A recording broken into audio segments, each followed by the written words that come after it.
Факты из мира сигарет, о которых мало кто знает. Что мы знаем о сигаретах? Много это или мало? Большая часть современных мифов сводится к так называемому факту об отсутствии в сигаретах табака. Однако таких маленьких секретиков гораздо больше, и с некоторыми из них в этом обзоре мы познакомимся. Какие еще уловки от производителей сигарет можно встретить? В чем подвох? Вы на канале «Замечательная жизнь». Мы начинаем.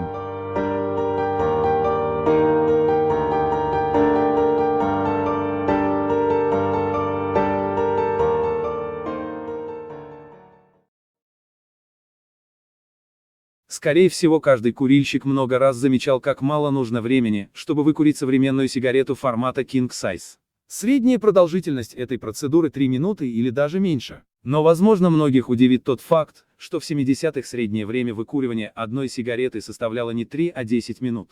А еще раньше, в середине 50-х, нормой время перекура для стандартной сигареты King Size было 15 минут. Только подумайте об этих цифрах. 15 минут на одну сигарету. Для современности это просто немыслимое время. А все это действительно из-за того, что в современных сигаретах достаточно серьезно сократился объем натурального табака. В доказательство этому также косвенно говорит и такой показатель, как стойкость пепла. Этот термин знаком сейчас лишь поклонникам курения сигар, но совсем недавно применим он был и для сигарет.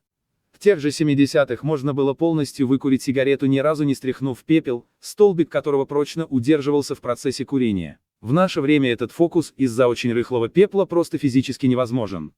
Но самое интересное, что некоторые детали из мира сигарет мы можем наблюдать и в фильмах. К примеру, в фильме «Пятый элемент» внимательный зритель смог заметить довольно странную сигарету в руках Брюса Уиллиса. Странность этой сигареты заключалась в том, что большую ее часть занимает фильтр. Фильм этот, конечно, фантастический, но с современными сигаретами именно таким образом дело и обстоит. Если весь табак должным образом уплотнить, то курительная часть будет примерно такой длины, как в фильме. Что это? Из-за чего?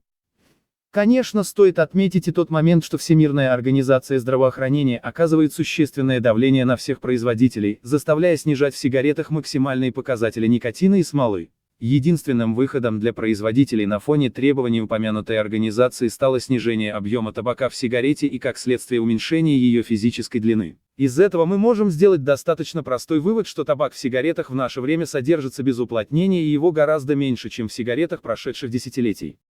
К примеру, в 2006 году табачная компания Bulgar Tobacco начала выпуск таких сигарет с честной длиной гильзы под названием Just Short. Крепость этих сигарет была равна Marlboro Gold, но только Just Short была короче стандартного и привычного нам King Size.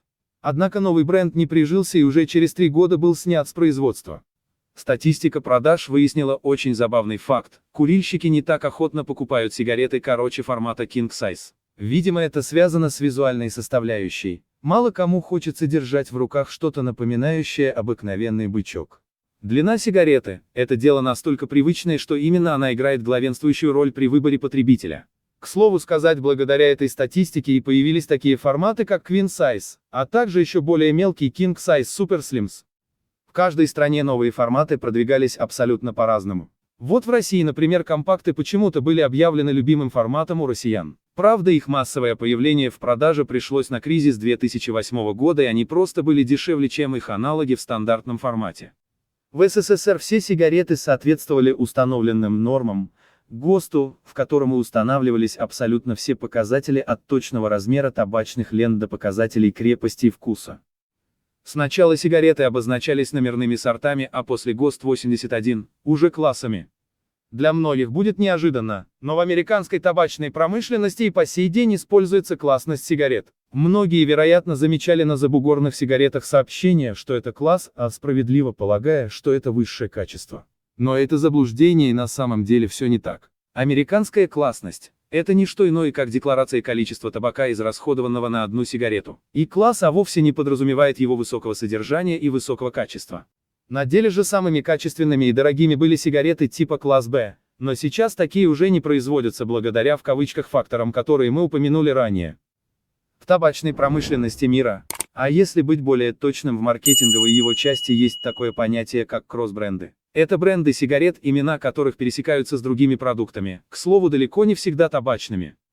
Впервые идея возникла в 70-х годах прошлого века, и ее новатором стал южноафриканский миллиардер Антон Руперт. Он, кстати, владелец заводов Ротман с 1953 года.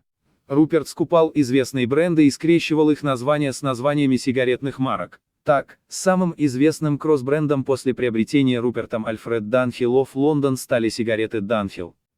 И в результате получилось так, что одноименные сигареты имели даже королевский ордер, и непросвещенная общественность была уверена, что именно эти сигареты курит королева Елизавета. На самом деле использование ордера для сигарет было незаконным, так как им был награжден в 1927 году лишь только трубочный табак Данхилл. Бренд Данхилл и по сей день является объектом множества судебных исков, где за благородным экстерьером скрывается большое множество скандальных историй. Еще одним известным кросс-брендом Руперта стали сигареты Cartier, выпущенные сразу после покупки прав на бренд.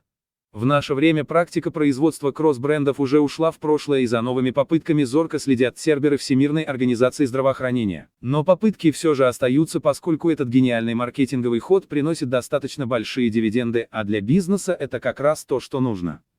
Чаша сия в свое время не миновала и отечественный рынок. Наверняка многие еще помнят пивные сигареты Балтика и водочные Горбачев и Довгань. Но это прошлое. Вернемся к современным трендам табакокурения и заблуждениям.